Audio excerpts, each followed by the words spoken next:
오늘 말씀은 열왕기상 2장입니다.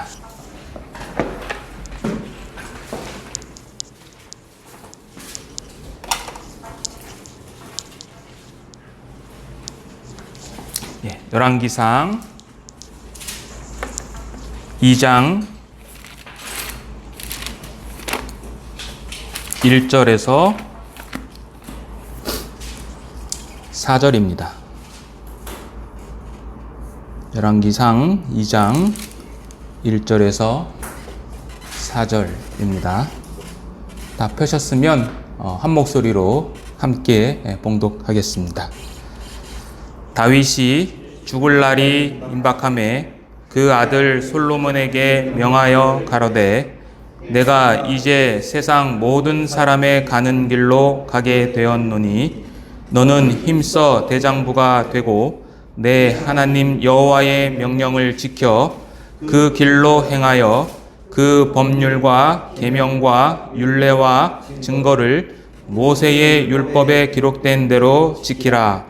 그리하면 내가 무엇을 하든지 어디로 가든지 형통할지라.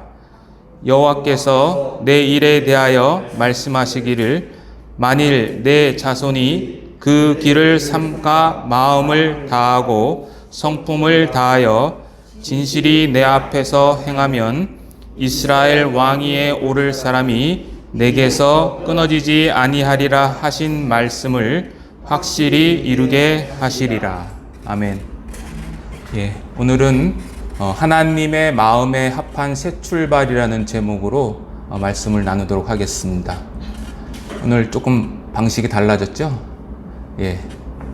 보통은 앞에 슬라이드 띄우고 이렇게 했는데 오늘은 약간 설교 형식으로 말씀을 드리도록 하겠습니다. 우리가 지난 시간에 열왕기상 1장에 대해서 함께 말씀을 배웠습니다. 그때 이제 아도니아가 반란을 일으켰고 그 반란을 이제 나단과 밧세바에 의해서 진압하고 이 솔로몬이 왕으로 등극하는 내용입니다. 그런데 오늘 열왕기상 2장은 그렇게 왕으로 등극한 솔로몬이 이제 정권을 확립하는 이야기와 함께 다윗이 마지막으로 그에게 했던 유언의 말씀입니다. 그래서 열왕기상 2장은 이 성경을 쭉 읽어보시면 어떤 면에서는 죽음의 장입니다. 왜냐하면 이 열왕기상 2장에는 다윗의 유언이 있고요. 그리고 다윗의 죽음에 대한 이야기가 있습니다. 그리고 한때는 다윗의 신복이었던 아도니아, 요압, 그리고 베냐민 지파 시므이의 죽음에 대해서 이야기를 하고 있습니다. 또 한 사람 제사장 아비아달이 있는데 그 아비아달은 죽음을 당하지는 않았지만 죽음과 비슷한 대제사장직에서 파직을 당하고 그의 고향인 아나돗으로 추방당하는 이야기가 나옵니다.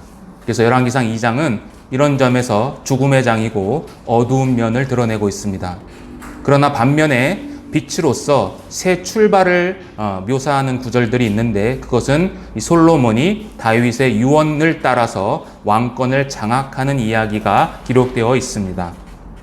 그래서 다시 말씀드리면 열왕기상 1장은 나단과 밧세바의 협력으로 왕위 계승 서열 1위였던 아도니아의 반란을 진압하고 솔로몬이 등극함으로써 여호와께서 다윗에게 약속하신 다윗 왕조의 시작을 알리는 이야기로 끝을 맺는 겁니다.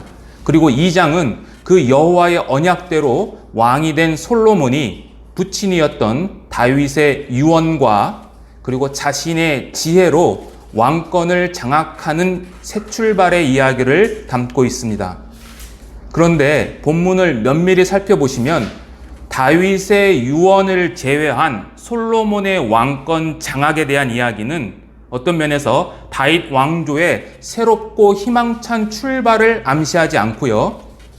인간적인 술수와 계책에 의한 어두운 출발 또는 어두움을 향한 출발임을 보여줍니다.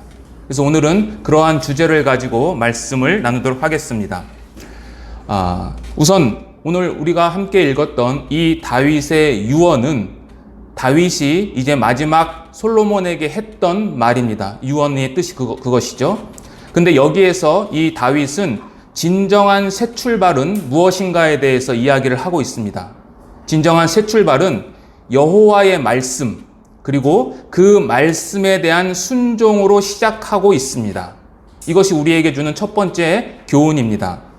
구약 성경에는 주요 인물들의 유언 또는 고별사들이 기록되어 있습니다. 대표적인 것은 야곱의 유언이 있습니다. 마지막 죽을 날을 임박해서 창세기 49장에 그 아들들에게 미래의 일들에 대해서 예언하는 일이 있습니다. 그리고 두 번째는 신명기 33장에 모세의 고별사가 기록되어 있습니다. 그리고 모세 이후에 후계자였던 여호수아의 고별사가 여호수아 23장과 24장에 기록되어 있습니다. 이 세 가지 유언 또는 고별사 중에서 오늘 다윗이 했던 유언과 가장 유사한 것은 여호수아의 고별사입니다. 그런데 이 다윗의 유언은 자세히 살펴보시면 두 가지의 내용으로 크게 나뉩니다. 2절부터 4절까지 오늘 우리가 읽었던 그 명령은 신명기 말씀을 통한 신명기적 명령입니다. 그리고 5절부터 9절까지는 이제 개인적이고 정치적인 명령을 하고 있습니다. 이 다윗 유언의 특징이 있습니다. 첫 번째는 방금 이 구조에서 볼 수 있듯이 첫 번째 특징은 유언의 순서입니다. 다윗은 이제 자기의 아들이었던 솔로몬이 왕으로 등극했지만 정치적인 명령을 먼저 한 것이 아니라 먼저는 하나님의 말씀에 대한 순종에 대한 이야기를 하고 그 다음으로 왕권 확립에 대한 숙청 제거에 대한 이야기를 하고 있습니다. 이 말은 무슨 뜻이냐면 왕권 확립의 선행 조건은 뭐냐? 정치적인 술수 또는 정치적인 것이 아니라 왕권 확립의 선행 조건은 여호와에 대한 순종이라는 의미입니다. 왜냐하면 이스라엘 국가는 어떤 국가죠? 신정 통치 국가입니다. 하나님께서 다스리는 나라이기 때문에 정치적인 노련함이 요구되는 것이 아니라 하나님에 대한 순종이 요구됩니다. 그래서 이 순서 면에서 다윗의 유언은 하나님의 말씀을 우선시한다라는 특징을 갖고 있습니다. 두 번째는 하나님의 말씀에 기초한 유언입니다. 우리가 읽었던 3절과 4절에 있는 이 모든 말씀은 어디에 기록되어 있냐면 신명기서에 기록되고 있습니다. 3절에 내 하나님 여호와의 명령을 지키라 라는 이 말씀은 신명기 11장 1절에 기록되어 있고요. 그리고 3절에 그의 길로 행하라 라고 하는 것은 신명기 8장 6절, 그 법률과 계명과 율례를 지키라라는 말씀은 신명기 6장 2절 말씀, 그리고 내가 무엇을 하든지 어디로 가든지 형통한다라는 말씀은 신명기 29장 9절에 나와 있습니다. 그리고 4절에 기록된 삶과 마음을 다하고 성품을 다하라는 말씀과 여호와께서 그가 하신 약속을 확실히 이루신다라는 이 말씀은 각각 신명기 4장 29절과 9장 5절에 기록되어 있습니다. 다시 말씀드리자면 다윗의 유언은 하나님의 말씀에 기초한 유언입니다. 그리고 이 유언은 열왕기 전체에서 왕과 그리고 백성들의 평가 기준으로 메아리쳐 울립니다. 열왕기상 8장, 열왕기상 11장, 그리고 14장에서 16장, 그리고 마지막으로는 열왕기 하 17장과 21장부터 끝장까지는 모두 이 말씀을 기준으로 왕과 백성들을 평가하고 있습니다. 결국 이스라엘의 왕권은 왕이 임의대로 사용되어서는 안 되는 것이며 모세의 법이었던 결국 여호와의 말씀에 따라서 행사해야 된다는 것을 의미하고 있습니다. 근데 아이러니하게도 이 기준에 처음으로 미치지 못한 자가 누구냐면 바로 솔로몬입니다. 열왕기상 11장 한번 보시겠습니다.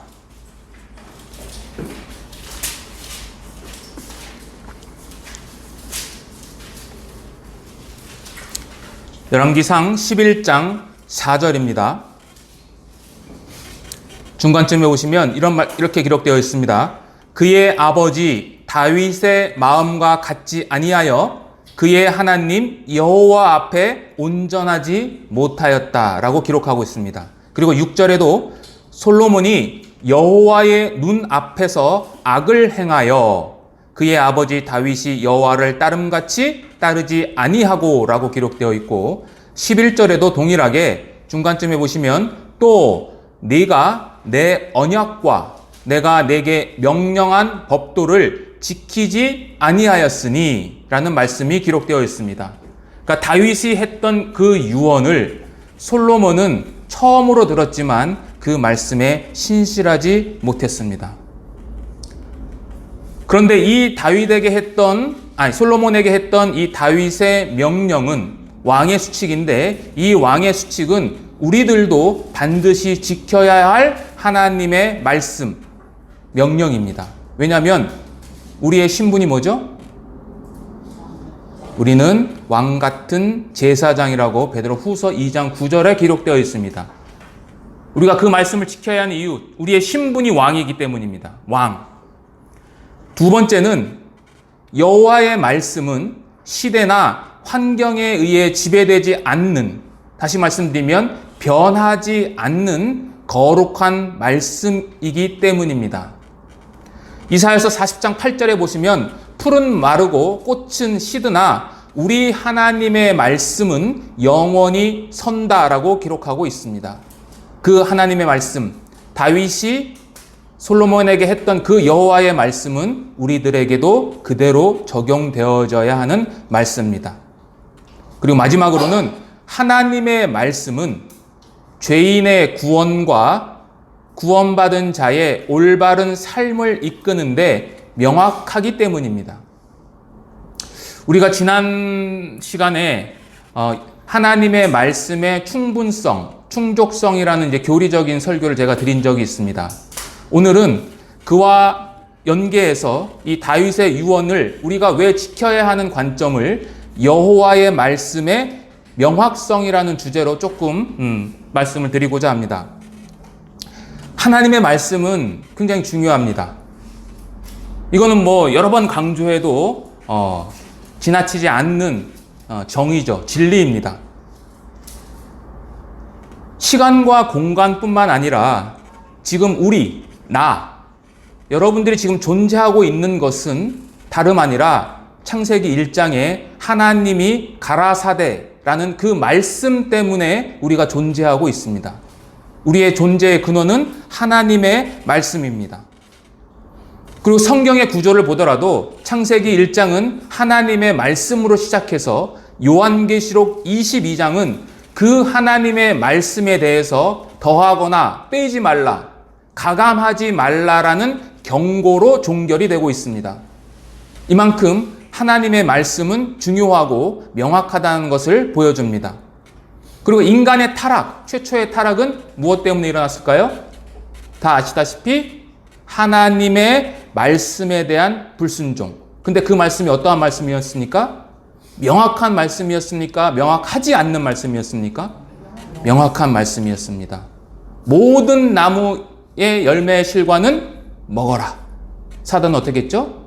모든 나무 열매의 실과를 먹지 말라고 했느냐라고 했습니다.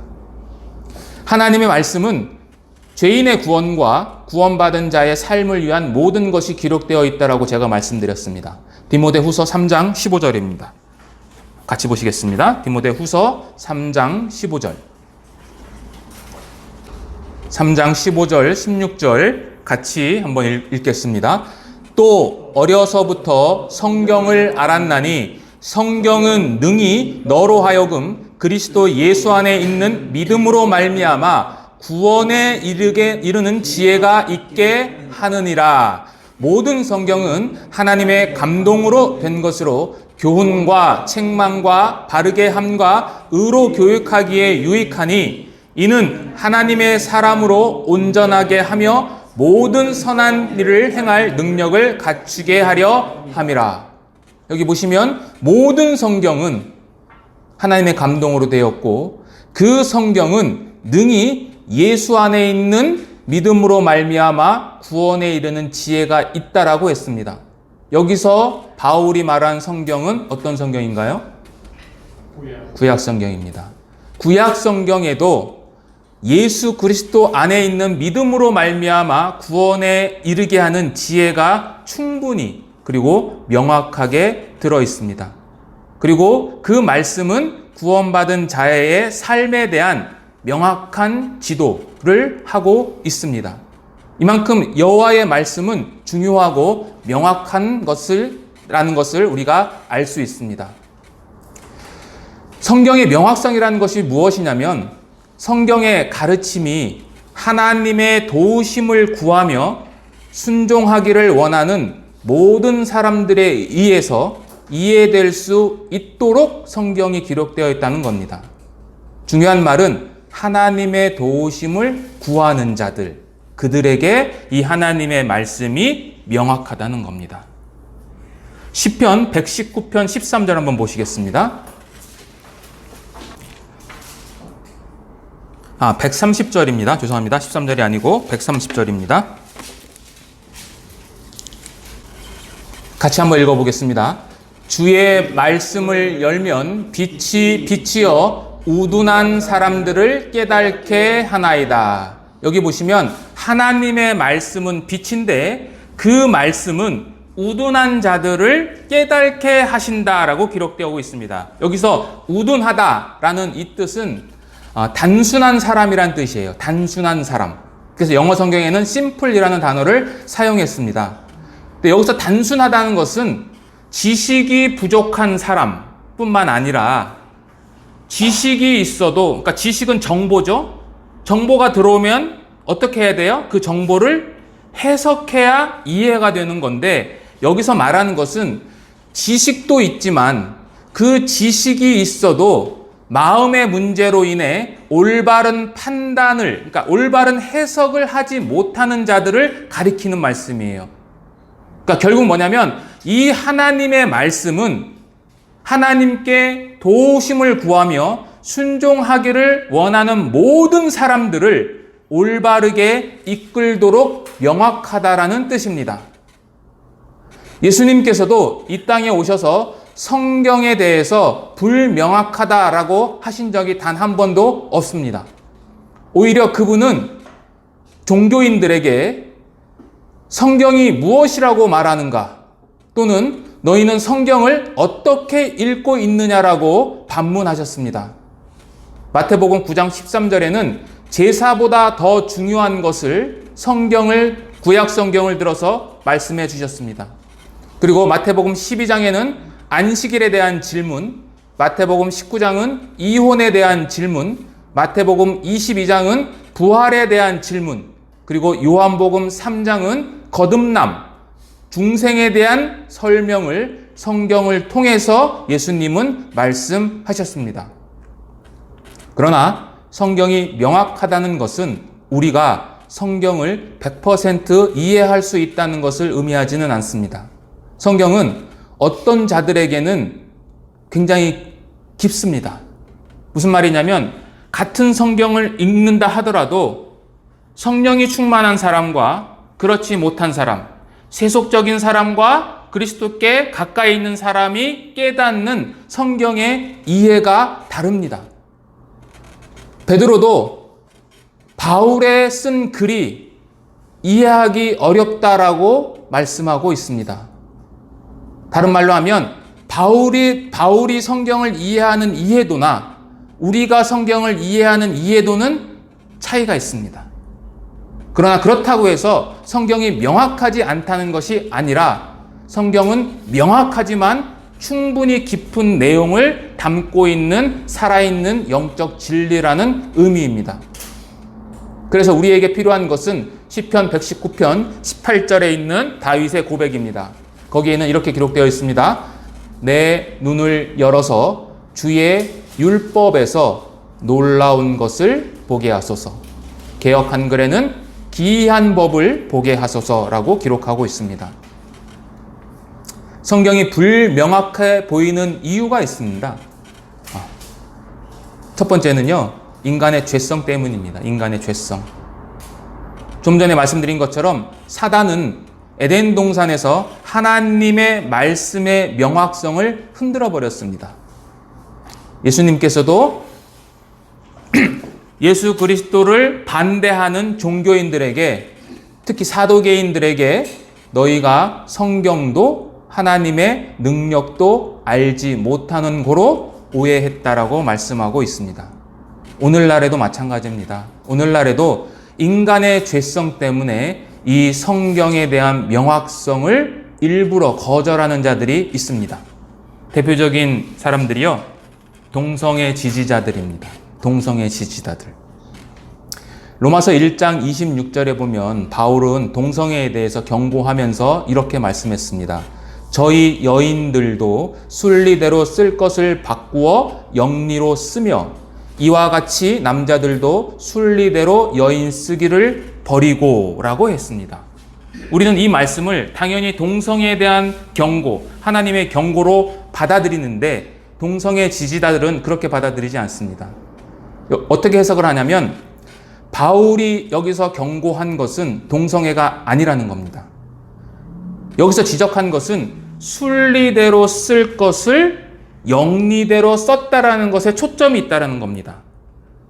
다른 말로 말씀을 드리면 이성애자는 그러니까 정상적인 사람이죠. 이성애자는 순리대로 쓰는 것이 정상적인 결혼 생활이라면 영리로 쓰는 것이 동성애죠. 그건 우리들에게 해당되는 건데 동성애자들은 순리대로 쓰는 게 무엇일까요? 동성애입니다. 동성애. 그러니까 동성애적인 성향을 갖고 있는 사람들은 순리대로 쓰는 것이 뭐냐? 그게 바로 동성애다. 그럼 반대로 영리가 뭐냐? 그게 바로 이성애다라고 주장을 하는 거죠. 어처구니 없는 말이지만 그들의 죄로 인해서 성경을 왜곡하는 것입니다. 자, 두 번째, 성경이 불명확하는 이유는 구원받은 자들이라도 불충분한 훈련 때문입니다. 디모데 전서 4장 13절 한번 보시겠습니다. 4장 13절에 보면 그래서 바울은 디모데에게 권면합니다. 4장 13절에 같이 한번 읽어보겠습니다. 내가 이를 때까지 읽는 것과 권하는 것과 가르치는 것에 전념해라. 읽는 것과 권하는 것과 가르치는 것에 전념해야 합니다. 16절 또 읽겠습니다. 내가 내 자신과 가르침을 살펴 이 일을 계속하라. 이것을 행함으로 내 자신과 내게 듣는 자를 구원하리라. 예. 그래서 우리들도 성경의 명확성에서 벗어나지 않기 위해서는 우리의 죄로 인해서 성경 말씀을 왜곡하지 말아야 하고, 두 번째는 이 성경에 대해서 끊임없이 그리고 꾸준히 깊고 넓게 이 성경을 배우고 익힐 필요가 있습니다. 자, 두 번째 교훈입니다. 두 번째, 이 다윗의 유언과 이 솔로몬의 정권 장악에 대해서 두 번째 교훈은 여호와께서 세우시는 나라는 사람의 지혜에 달려있지 않다라는 것입니다. 이제 이 열왕기상 2장 우리가 읽지 않은 5절부터 끝절까지는 왕권 확립을 위한 다윗의 개인적이며 정치적인 세 가지 명령과 그 이유에 대해서 이야기를 합니다. 그리고 그것에 기반하여 이제 솔로몬이 숙청 제거 작업을 하는 내용인데요. 다윗이 명령했던 이 세 가지 명령은 크게 이렇게 됩니다. 첫 번째, 요압을 제거하라는 겁니다. 요압을 제거하라. 그게 5절에서 6절에 기록하고 있습니다. 두 번째는 7절에 기록된 바르실레의 후손들에게 자비를 베풀라라는 것입니다. 그리고 마지막으로는 8절에서 9절에 기록된 시므이를 제거하라는 명령입니다.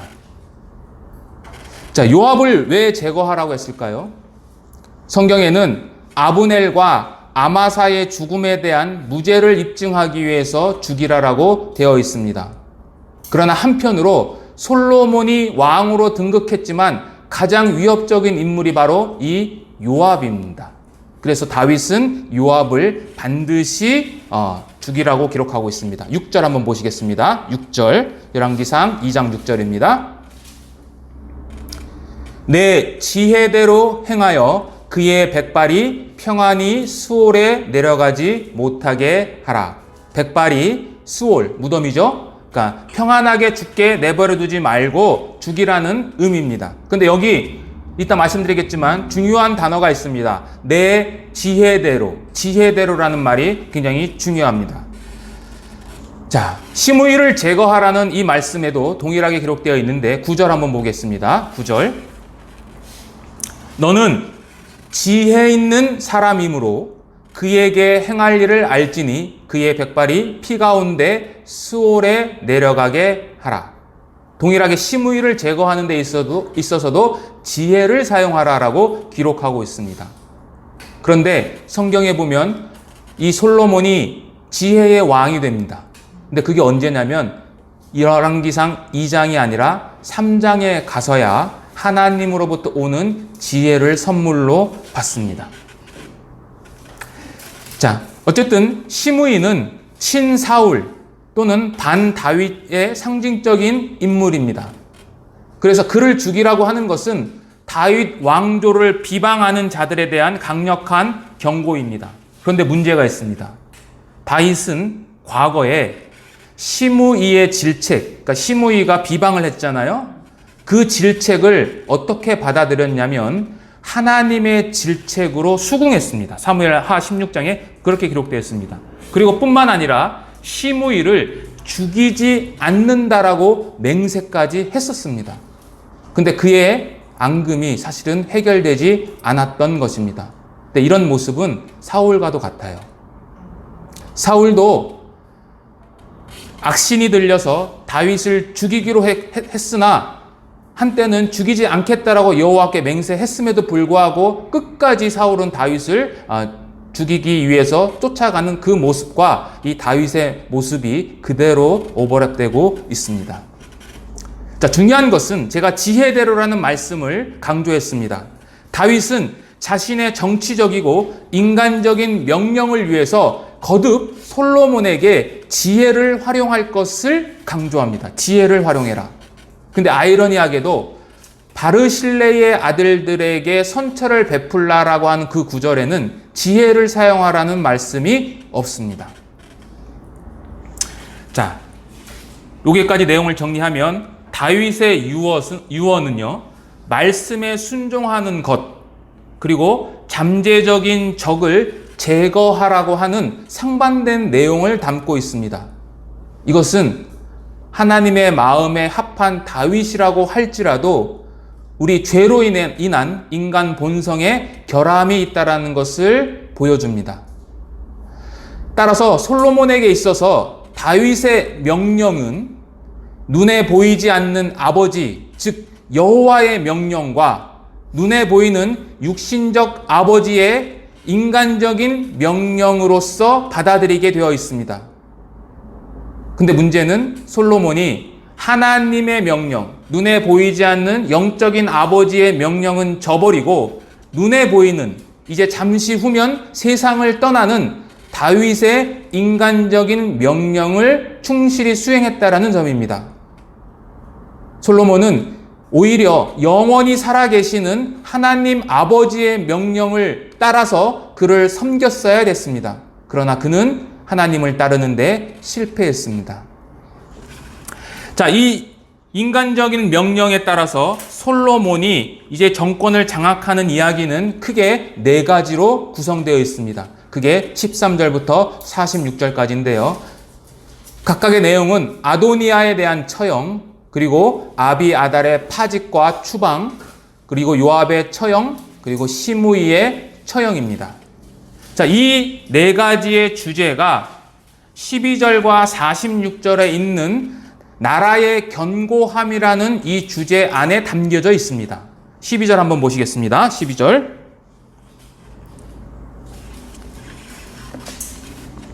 같이 읽어보겠습니다. 솔로몬이 그의 아버지 다윗의 왕위에 앉으니 그의 나라가 심히 견고하니라. 그리고 13절부터 이제 숙청 작업이 시작됩니다.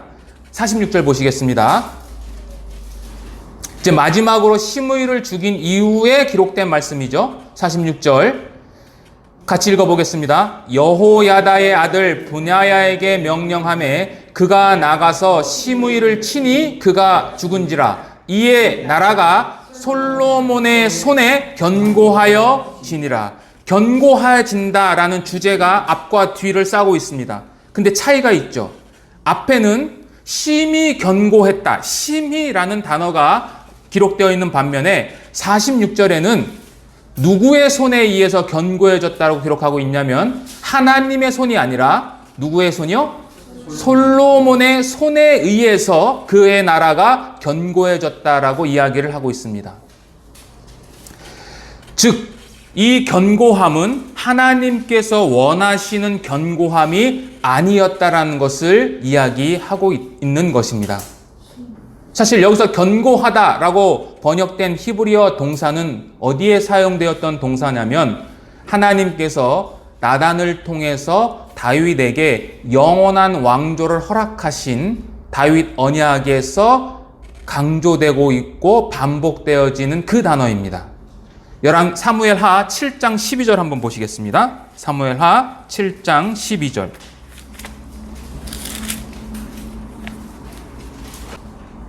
자, 같이 한번 읽어보겠습니다. 내 수완이 차서 내 조상들과 함께 잘 때에 내가 내 몸에서 날 자식을 내 뒤에 세워 그 나라를 견고케 하리라. 견고하게 한다라고 기록되어 있죠. 13절 보시겠습니다. 네, 13절 그 다음이죠. 저는 내 이름을 위하여 집을 건축할 것이요 나는 그 나라의 위를 영원히 견고하게 한다라고 기록하고 있습니다. 그리고 마지막으로 16절입니다. 내 나라가 내 앞에서 영원히 보존되고 내 왕위가 영원히 견고하리라. 예, 견고하다. 이 견고하다라는 그 약속대로 하나님께서 이행을 하셨지만 불행하게도 다윗은 하나님에 의해서가 아니라 자신의 손에 의해서 나라를 견고하게 했다라는 말씀으로 끝을 맺고 있다라는 것입니다. 그래서 조금 더 깊이 말씀을 드리자면 12절에 있는 심히 견고했다라는 것은 여호와의 언약을 이행한 결과로서 주어진 답변입니다. 그러니까 46절하고는 달라요. 자, 왜냐하면 12절은 이제 13절부터 이어지는 솔로몬의 숙청 제거 작업 이전에 기록된 말씀이라고 제가 말씀을 드렸지 않습니까? 자, 열왕기상 1장에 보면 서두에도 말씀드린 것처럼 여호야다의 쿠데타가 일어났고 그 여호와의 쿠데타는 긴박한 상황이었습니다. 왜냐하면 다윗은 노새했고 연로했고 그리고 요압이 합세했고 또 대제사장이었던 아비아달도 합세했습니다. 그러나 결국 누가 왕이 됐습니까? 솔로몬이 왕으로 등극했습니다. 그리고 이 아도니아도 2장 15절에 보시면 열왕기상 2장 15절에 보시면 솔로몬을 왕으로 인정합니다. 그럼 이 모든 것들이 솔로몬이 자기가 스스로 나라를 견고하기 전에 이미 하나님에 의해서 그의 왕권이 성립됐다라는 것을 보여주는 것이며 결국 이러한 것은 솔로몬에 의해서가 아니라 여호와에 의해서 그 나라가 심히 견고해졌다라는 것을 의미하고 있습니다. 반면에 46절의 견고함은 다윗의 인간적인 명령을 수행한 이후에 솔로몬에 의한 견고해졌다라는 것을 의미합니다. 근데 그 견고함, 46절의 그 견고함은 곧바로 무너집니다. 열왕기상 3장 1절 보시겠습니다. 3장 1절 같이 한번 읽어볼까요? 솔로몬이 애굽의 왕 바로와 더불어 혼인 관계를 맺어 그의 딸을 맞이하고 다윗성에 데려다 두고, 예, 됐습니다. 심히 견고해진 것과는 반대로 솔로몬의 손에 의해서 견고해졌다라고 하는 그 구절, 그 바로 뒤에 솔로몬의 범죄, 불순종에 대한 이야기를 성경은 말하고 있습니다. 결국 이것은 뭐냐? 솔로몬에 의한 견고함은 무너졌다라는 것을 하나님은 우리에게 말씀해 주시고 있습니다. 자, 이러한 숙청 작업에 대해서 우리가 조금 살펴보도록 하겠습니다. 첫 번째는 아도니아의 처형입니다. 13절부터 25절까지 기록되어 있는데요. 사실 이 아도니아의 처형은 다윗의 유언에는 없던 인물입니다. 대신 이 성경 본문은 그가 처형된 명분을 묘사합니다. 이 아도니아가 죽게 된 이유는 이제 다윗의 마지막 첩이라고도 할 수 있는 그 아비삭을 요구하는 것에서 시작됩니다. 그리고 이 아비삭을 요구한 것은 결국 왕권에 대한 도전으로 여겨져 솔로몬에 의해서 처형을 당합니다. 물론 분하야의 손을 빌어서 처형을 합니다. 어떤 면에서 아도니아는 굉장히 어리석은 자입니다.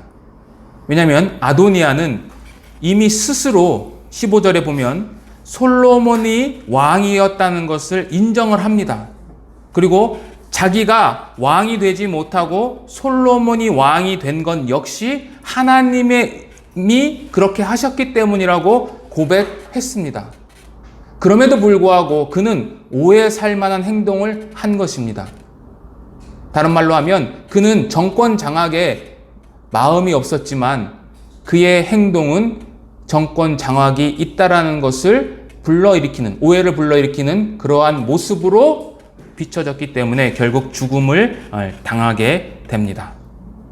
자, 아비아달은 이제 추방을 당하는데 아비아달 역시 다윗의 유언에는 없던 인물입니다. 그러나 솔로몬은 아도니아의 음모에 아비아달이 함께 가담한 것으로 여겼습니다. 그것이 22절에 기록되어 있습니다. 22절에 보면 그뿐 아니라 제사장 아비아달과 스루야의 아들 요압을 위해서도 구하옵소서. 이 밧세바 어머니에게 했던 이 말 안에 아도니아와 함께 이 요압 그리고 아비아달이 합세했다라는 것을 이제 솔로몬이 이야기를 하고 있는 겁니다. 그래서 이 아비아달은 아나돗으로 추방을 당합니다. 그리고 성경은 이 아나돗으로 추방된 이 아비아달의 모습을 약 100년 전 엘리의 제사장 가문에게 했던 하나님의 예언의 성취라고 기록하고 있습니다. 27절 보시겠습니다. 열왕기상 2장 27절. 아비아달을 쫓아내어 여호와의 제사장 직분을 파면하니 여호와께서 실로에서 엘리의 집에 대하여 하신 말씀을 응하게 함이더라. 이 아나돗 출신의 이 제사장, 이 아비아달이 다시 그곳으로 추방당하는 내용입니다. 그래서 이후부터는 아비아달이 아니라 사독 계열의 제사장들이 대제사장직을 이제 독점하게 됩니다. 그리고 그 사독 제사장들의 후계자들이 예수님 당시에 사두개인으로 불리는 자들입니다. 이렇게 추방당하고 이제 파직당했던 이 아나돗의 간 선지자 그리고 제사장이 나중에 하나님께서 다시 사용하십니다. 그가 누구냐면 예레미야입니다. 예레미야 1장 1절에 보면 아나돗 출신이라고 기록하고 있습니다. 예레미야를. 그래서 이 예레미야는 아비아달의 후손이었습니다. 그리고 이 예레미야는 유다의 멸망을 경고합니다. 근데 그 경고를 할 때 어떻게 경고를 하냐면 자신의 가정사, 그러니까 실로에 대한 이야기죠. 예레미야 7장 14절과 26장 6절 이하에 보시면 유다를 향한 경고를 자신의 가정사를 통해서 깨달은 것을 가지고 그들에게 선포합니다. 자, 그 다음은 이제 요압의 처형입니다. 요압은 아비아달의 추방 소식을 듣고 도망쳐서 제단 뿔을 잡습니다. 그런데 이 제단뿔을 잡는 것은 사실은 율법에 어긋나는 모습입니다. 왜냐하면 출애굽기 21장 13절 이하에 보면 제단뿔이 도피처가 되는 경우는 고의로 사람을 죽이지 않는 경우에만 도피처가 됩니다. 그러나 요압은 사람을 고의로 죽였기 때문에 그의 도피처가 될 수 없었습니다. 그런데 솔로몬은 역시 그 제단뿔을 잡은 이 요압을 죽이라는 명령 또한 솔로몬 역시 여호와의 율법을 지키지 않은 겁니다. 열왕기상 2장 30절 한번 보시겠습니다. 30절 30절에 보시면 브나야가 여호와의 장막에 이르러 그에게 이르되 요압에게 이르되 왕께서 어떻게 해요? 나오라 하시느니라. 그가 대답하되 아니라 내가 여기서 죽겠노라. 브나야가 돌아가서 왕께 아뢰어 이르되 요압이 이리이리 내게 대답하더이다. 왕이 이르되 그 다음에 뭐라고 되어 있냐고 같이 읽어보겠습니다. 그의 말과 같이 하여 그를 죽여 묻으라. 보시면 지금 요압이 어디에 있습니까? 제단 뿔을 잡고 있죠. 브나야가 나오라고 하니까 나오지 않는다고 그랬어요. 내가 여기서 죽겠다고 그랬죠. 그러니까 솔로몬이 어떻게 합니까? 그를 거기서 죽여라는 거예요. 그의 말과 같이. 그런데 출애굽기 2장 14절에 보시면 그의 이웃을 고의로 죽였으면 너는 그를 내 제단에서라도 잡아내려 죽이라고 되어 있습니다. 잡아내려. 즉 제단 곁에서 죽이는 것이 아니라 제단에서 떨어진 곳에서 그를 죽이라고 했는데 솔로몬은 그의 율법의 말씀을 지키지 않고 그의 정적을 제거합니다. 그리고 그 이유를 요압이 까닭 없이 흘린 피를 나와 내 아버지의 집에서 제했다라고 기록하고 있습니다. 까닭 없이 흘린 피. 근데 어떤 면에서 까닭 없이 흘려진 피를 통해서 태어난 자가 누구예요? 솔로몬입니다. 그렇죠.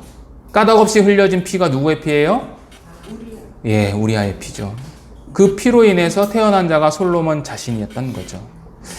자, 마지막은 이제 시므의 처형에 대한 내용입니다. 시므의 처형에 대한 내용은 강요된 합의가 있었고 그 강요된 합의를 이제 시므이가 부득이하게 파기하게 되어 그 파기의 결과로서 죽음을 마주합니다.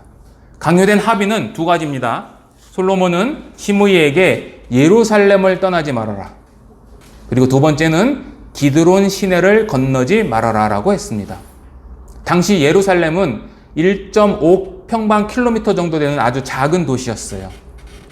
그리고 기드론 시내를 건너지 말라고 한 이유가 있습니다. 시므이는 사울 집안의 유력한 자였고, 즉 베냐민 지파의 땅을 가기 위해서는 반드시 건너야 할 곳이 어디냐면 기드론 시내입니다. 따라서 솔로몬이 명령한 것은 베냐민 땅으로 돌아가서 정치적인 활동을 금지시킨 겁니다. 그런데 시므이가 불행하게도 도망친 두 명의 종을 찾기 위해서 예루살렘을 떠납니다. 그래서 어디로 갑니까? 가드로 내려가죠. 약 40km 떨어졌습니다. 그런데 가드는 기드론 시내는 동쪽에 있지만 가드는 남서쪽에 있습니다. 그러니까 결국 정반대의 길로 행해서 종을 찾으러 갔지만 솔로몬은 그것을 소식을 듣고 이제 브나야를 보내서 시므이를 처형하게 되는 내용을 담고 있습니다. 자, 이렇게 간단하게 좀 살펴봤는데요. 이 다윗과 솔로몬이 이러한 일들을 하면서 이중성이 있습니다. 이중성이요. 다윗은 요압과 관련해서 이중성이 있습니다. 어떤 이중성이냐면 요압이 죽어야 하는 이유를 전쟁이 아니라 평화 시대에 피를 흘렸기 때문이라고 솔로몬이 이야기를 했어요. 다윗도 그렇게 얘기를 했고요. 그런데 다윗은 어떻습니까? 다윗은 마땅히 출전해야 하는 전쟁에 참여하지 않았어요. 그리고 충성된 신하의 아내와 간음하였고, 그리고 뿐만 아니라 요압에게 명령해서 그 충성된 신하를 죽이라고 명령을 했던 장본인입니다. 그래서 어떤 면에서 시므이가 이 다윗을 향해서 피를 흘린 자라고 한 것은 빈말이 아니었던 거죠. 그러니까 다윗 스스로도 이렇게 하나님의 율법에 어긋나는 행동을 함에도 불구하고 이 요압을 죽이라라고 한 것입니다.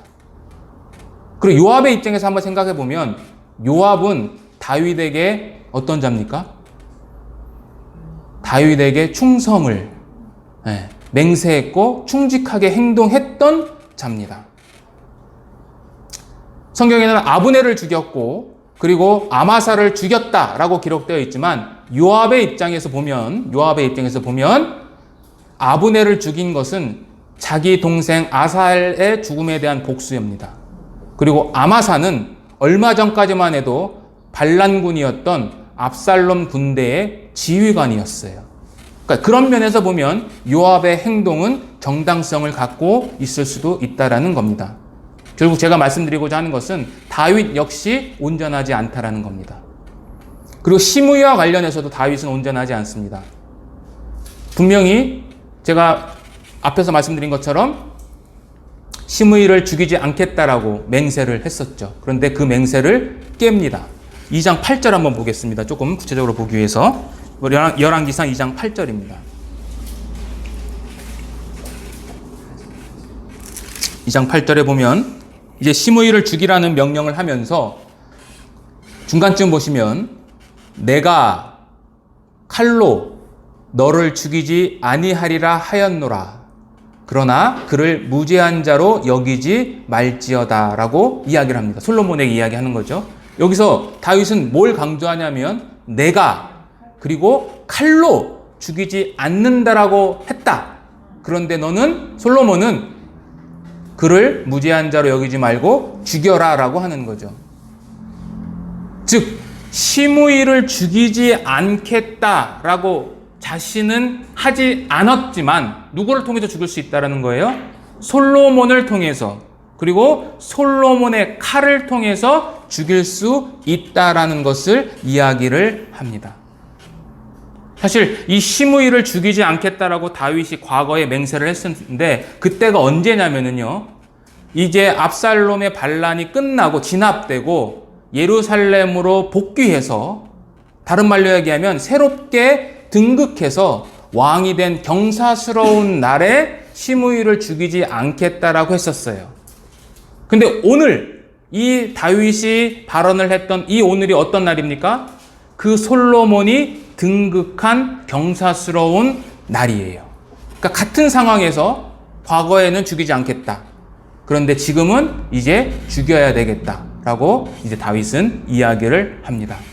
솔로몬 역시 이 시므이를 죽일 때 자신의 맹세를 뒤집습니다. 자, 시므이의 경우에 솔로몬은 자신에게 유리하도록 일단 억지로 활동 반경을 제한했습니다.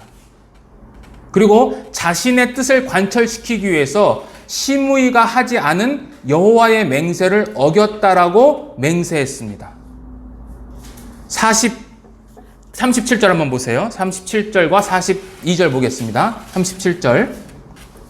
여기 보시면 37절에 보면 기드론 시내를 건너는 날에는 반드시 죽임을 당한다 라고 그렇게 솔로몬이 얘기했었고, 42절에 보면 내가 너에게 여호와를 두고 맹세하게 하고 경고하여 이르기를 너는 분명히 알라. 내가 밖으로 나가서 어디든지 가는 날에는 죽임을 당하리라 하지 아니하였다라고 하죠. 여기 보면 여호와를 두고 맹세하게 했다라고 되어 있죠.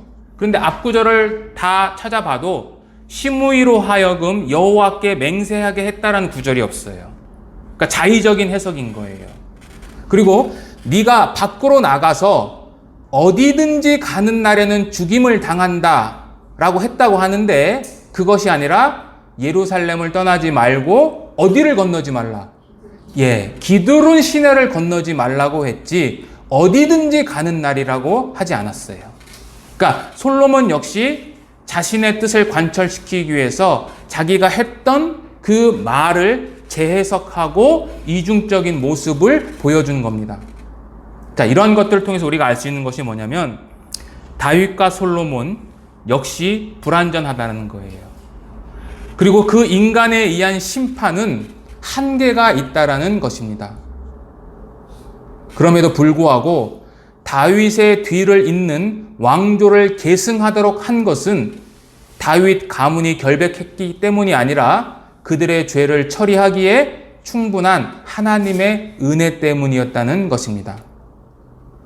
성경은 다윗의 인간적인 명령과 솔로몬의 지혜 또는 칼로 나라가 견고해질 수 없다라는 것을 보여줍니다.